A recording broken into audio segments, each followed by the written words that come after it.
चलो फ्रेंड्स, अब हम लोग क्वेश्चन नंबर 9 सॉल्व करते हैं, एक्सरसाइज 20A का। ओके, लिखा हुआ है how many bricks each of size इतना इतना इतना दिया हुआ है, will be required to build a wall 8 metre दिया हुआ है, लॉन्ग 5.4 मीटर हाई दिया है, हाइट दिया हुआ है उसका, और 33 सेंटीमीटर उसकी थिकनेस दी हुई है। ठीक है, तो फ्रेंड्स देखो, सबसे पहले यहाँ पर प्रीवियस क्वेश्चन जो है इस एक्सरसाइज की बिल्कुल सिमिलर है। अगर आप लोग चाहो तो आप लोग प्लेलिस्ट में जाकर एक्सरसाइज 20A का प्रीवियस क्वेश्चंस देख सकते हो। 4 से लेकर 8 तक सभी सेम पैटर्न के हैं। तो चलो हम लोग क्वेश्चन नंबर 9 सॉल्व करते हैं, जिसमें सबसे पहले 3 चीज़ें मेंशन की गई है। सबसे पहले यहाँ पर नंबर ऑफ ब्रिक्स फाइंड करने के लिए बोल रहा है, और ब्रिक्स का यहाँ पर डायमेंशंस दिया हुआ है। ठीक है, ब्रिक्स का एक ब्रिक्स का डायमेंशन दिया हुआ है, और वॉल का डायमेंशन यहाँ पर दिया हुआ है। ठीक है, लेंथ ब्रेथ एंड हाइट।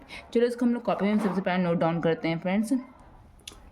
तो हम लोग 700 सॉल्व करना स्टार्ट करते हैं। अगर आप लोग एक बार समझ जाओगे पैटर्न तो आप लोग खुद ही से स्मार्टली सॉल्व करना स्टार्ट कर दोगे। ओके, तो ये क्वेश्चन नंबर 9 है, सॉल्यूशन है इसका। ओके, तो सबसे पहले यहाँ पे क्या कह रहा है, नंबर ऑफ ब्रिक्स क्या मांग रहा है, नंबर ऑफ ब्रिक्स मतलब ब्रिक्स की यहाँ पे क्वांटिटी मांग रहा है। ठीक है, तो आप ये लिख दो is equal to question mark, ये हम लोगों को फाइंड करना। ओके, ब्रिक्स का डायमेंशंस कितना दिया है, डायमेंशन ऑफ ब्रिक। ठीक है, ऑफ अ ब्रिक, एक ब्रिक का डायमेंशन कितना दिया बच्चों, दिया हुआ है 25 सेंटीमीटर। ठीक है, 25 सेंटीमीटर दिया हुआ। ओके, 13.5 सेंटीमीटर है ये, एंड 6 सेंटीमीटर। ओके, ये ब्रिक्स का डायमेंशन दिया हुआ। ठीक है, एक ब्रिक का। ओके फ्रेंड्स, अब नेक्स्ट चलते हैं। नेक्स्ट यहाँ पर डायमेंशन ऑफ वॉल दिया हुआ है, क्या दिया हुआ है, वॉल। वॉल का डायमेंशन क्या दिया हुआ फ्रेंड्स, 8 मीटर लॉन्ग है ये, मल्टीप्लाई 5.4 मीटर हाइट है इसकी, और 33 सेंटीमीटर इसकी थिकनेस है। ओके फ्रेंड्स, इतना समझ में आ गया आप लोगों को। अब नेक्स्ट यहाँ पे क्या करेंगे, सबसे पहले ये नंबर ऑफ ब्रिक्स लिखा हुआ है, तो आप भी नंबर ऑफ ब्रिक्स लिखना। नंबर ऑफ ब्रिक्स लिख दिया आपने। ओके फ्रेंड्स, लिख दिया आपने। और नेक्स्ट क्या करना, एक फ्रैक्शन का लाइन यहाँ पर ड्रा करो। एक फ्रैक्शन का यहाँ पर मैंने लाइन ड्रा कर लिया। ठीक है, तो अब देखो, जिस ऑब्जेक्ट का यहाँ पर नंबर मांगेगा, जिस ऑब्जेक्ट की यहाँ पर क्वांटिटी मांगेगी, तो उसी ऑब्जेक्ट को डायमेंशंस को नीचे लिखना है। ठीक है, तो यहाँ पर देखो ब्रिक्स का मांग रहा है। ठीक है, नंबर, तो ब्रिक्स का डायमेंशन कहाँ पर है, ब्रिक्स का डायमेंशन ये दिया हुआ है, तो इसे लिख दो। ठीक है, 25 सेंटीमीटर ये। ओके, देखो ध्यान देना कि सभी एक यूनिट में रहना चाहिए, ये सेंटीमीटर में, ये सेंटीमीटर में, ये भी सेंटीमीटर में, ये भी सेंटीमीटर में। ओके, लेकिन ये मीटर में, ये मीटर में, तो ये दोनों डिफरेंट, बाकी सभी सेंटीमीटर में, तो सबका यूनिट सेम होना चाहिए। तो ये लोग दोनों को भी हम सेंटीमीटर में चेंज करेंगे।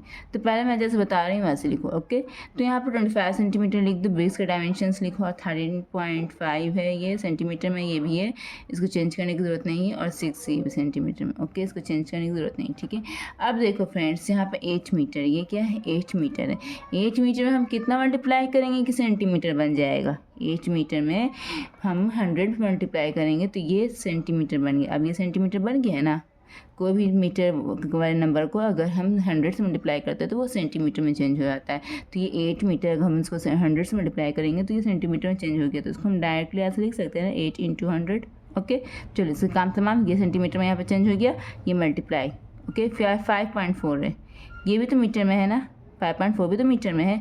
इसको सेंटीमीटर में चेंज करने के लिए क्या करेंगे, 100 से मल्टीप्लाई करेंगे। इसको भी कर दें मल्टीप्लाई 100 से। तो अब देखो, ये भी ब्रेथ भी जो इसका है ये सेंटीमीटर में चेंज हो गया है। ठीक है, अब क्या बचा है, हाइट क्या, 33 सेंटीमीटर, ये इसका थिकनेस है। ठीक है, अब सभी सेंटीमीटर में चेंज हो गए। तो यहाँ पर ओवरऑल मैं आपको ये बता रही थी कि जिस ऑब्जेक्ट के यहाँ पर नंबर मांगेगा उसी ऑब्जेक्ट को डायमेंशंस नीचे लिखना, डिनोमिनेटर में लिखना। ओके, लिख दिया। बाकी जो ऊपर जगह बचेगी न्यूमरेटर में, उसमें आप ब्रेक का, वॉल का डायमेंशन लिखना, किसका लिखना, वॉल का डायमेंशंस लिख दिया मैंने बच्चों।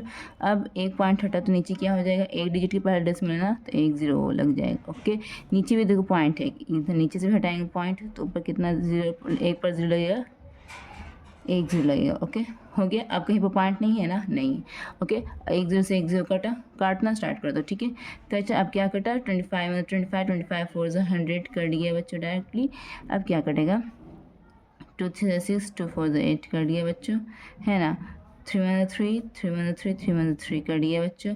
और कुछ कट रहा है, हाँ कट रहा है। ठीक है, ये कट रहा है, 3 4 12 3 5 15 कर दिया ये, 3 3 4 5 6 24 कट गया ये। ओके बच्चों, 9 2 18 9 5 45 कट गया बच्चों। 5 1 ज़ा 5, 5 2 ज़ा 10, 5 0 ज़ा 0 कर दिया बच्चों। तो यहाँ पर फाइनली देखो नीचे सबका लास्ट हो गया, तो फाइनली यहाँ पर आंसर क्या आया, 4 मल्टीप्लाई क्या है 20, जो जो बच गया उसे लिख दो। यहाँ पर 2 बचा है, ओके, यहाँ पर 4 बचा है एंड इधर 11।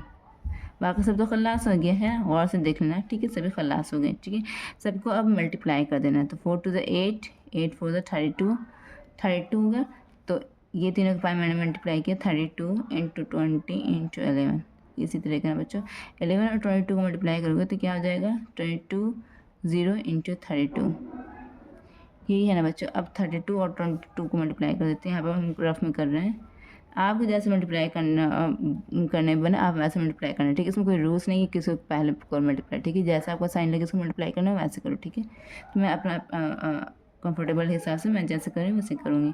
2 2 ज़ा 4, 2 3 ज़ा 6, 2 2 ज़ा 4, 2 3 ज़ा 6, ठीक है। तो क्या आ गया बच्चों, 704, 704, ठीक, एक जीरो पेंडिंग है तो एक जीरो लगा दो, ठीक है। तो इतना ब्रिक्स निकल गया, ये नंबर ऑफ ब्रिक्स है, ठीक है। आपके आंसर शीट में बिल्कुल सेम आंसर दिया होगा, अगर आप चाहो तो चेक कर लो अपने बुक के आंसर शीट में पीछे दिया होता है। तो ये आपका आंसर हो गया 7040 ब्रिक्स की ज़रूरत पड़ेगी।